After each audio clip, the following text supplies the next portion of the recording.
promise na lang na yun nga, after nung in-announce ng praise before the season na lipat kasi A to Z and then ito going to the finals sa RPTV naman. Siguro maganda sa liga kasi nandun ang A to Z, nandun ang Rush, nandun ang Pilipinas Live, tapos nasa RPTV. So maganda para sa PBA, maganda para sa fans. Malaking bagay yun kasi na nabibigyan natin ng wide reception or whatever kung tawag doon sa mga fans. So kumbaga officially yung RPTV na yung main broadcast. Wala pa naman na official sa pero parang gano'n sa announcement nila. So yun, dire-diretso na sa papalabasin tayo sa RPTV. Dire-diretso na tayo doon. So A to Z, yun nga may replay. So hindi ko alam kung hanggang kailan yung A to Z. Pero sigurado ako, lagi tayong papalabas na live sa Pilipinas Live, sa PBA Rush, at sa RPTV. Do you think stable na yung, kasi yung complete na ibang tao na hindi nila alam sa nalilito sila kasi kaya nga, kaya hindi pa siguro tayo maalis sa A to Z.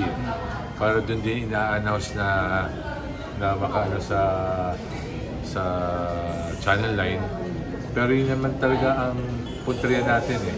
Nung ini-interview niyo ako dati, sabi ko mas mapapaganda pa natin yung television natin. Ito nga, nagawa natin. So sana makapunta.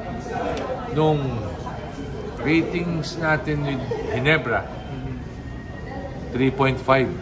Kulang-kulang na 2.5 million ang nanood sa atin doon sa Channel 9. So, beri mo, hindi pa nila masyadong alam yon kung pagdating ng next conference at finals, kasi makikita nila kung nasa na yung mga finals eh. So, yun na. Maganda na yung ratings natin. Maganda na yung pabibigay natin sa mga fans. Ginebra yung series o yung game? So, natin ako ha. Tinig sa akin. 8. Game 3, tama, Game 3. 28 yung game. Game 3. Ayan. Ratings natin ay 3.44 sa AMR. About 2.5 million nanood sa atin sa RPN9. Ganyan. So, hindi pa nila masyadong alam. Malaking bagay.